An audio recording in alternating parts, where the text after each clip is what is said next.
વિચારવા લાગ્યા કે અગ્નિ દેખાતી નથી એમ લાકડામાં, તો પ્રગટ ક્યાંથી થશે એમ. એટલે બધાને ચિત્ત ભ્રમ થઈ રહેલો કે અગ્નિ દેખાતી નથી, છતાંય આચાર્ય આપણને આજ્ઞા આપે છે અરણી મંથન કરો તો અગ્નિ પ્રગટ થાય. તો જે વસ્તુ દેખાતી જ નથી એ પ્રગટ કઈ રીતે થાય? એટલે બધાએ અરણી મંથન કરવા બેઠા, પણ જે માઇન્ડ હતું એ બધાયનો સંદેહશીલ હતો. સંદેહમાં ખબર પડે, શંકા કુશંકા. પણ ગુરુની આજ્ઞા હતી એટલે તો અરણી મંથન કરવું જ પડે. તે અરણી મંથન કરવા બેઠા, પણ 8-10 વખત ઘસે અને પછી જોવે સળગી કે નહીં. ત્યાં પરમાણુ ઠંડા પડી જાય. પાછા વળી ફેર વિધિ કરવા બેસે, નહીં ધોઈને તૈયાર થઈને 2-4 વખત જનોય આમ કરે ને પાછા અરણી મંથન કરવા બે 8-10 વખત ઘસે અને જોવે સળગી કે નહીં. તો પરમાણુ ઠંડા પડી ગયા.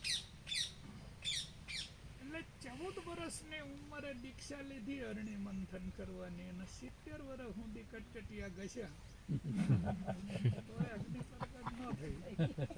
અને પછી 2 કટકટિયાના 4 કટકટિયા થઈ ગયા, અને બધા શિષ્ય ભેગા થઈ અને ગુરુને દોષ દેવા લાગ્યા કે ગુરુ ખોટા છે, અગ્નિ છે નહીં લાકડા. એવામાં કોઈ મારા જેવો નીકળ્યો પાછો ગુરુ.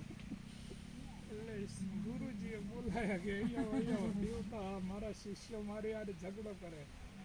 કે શેનો ઝઘડો કરે?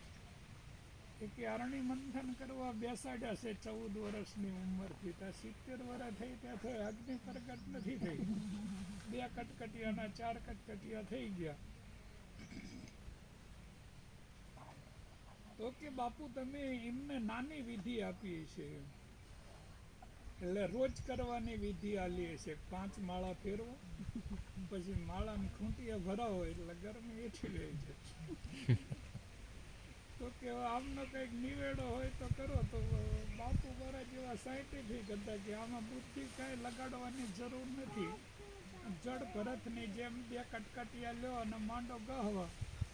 જ્યાં સુધી 100 ટેમ્પરેચરને ના પોકે ત્યાં સુધી એ કંઈનું ધૂળવાનું નથી. લઈ લો કટકટિયાનો માંડો ગહવા, તે 100 ટેમ્પરેચરને પહોંચ્યું તે અગ્નિ થઈ જાય પ્રગટ.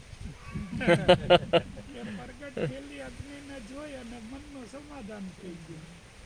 તો સમજી અને એકવાર વિધિ કરાય કે સમજ્યા વગર 70 વર્ષ સુધી કટકટિયા ગહાય? કહો તમે પહોંચી જઈશો.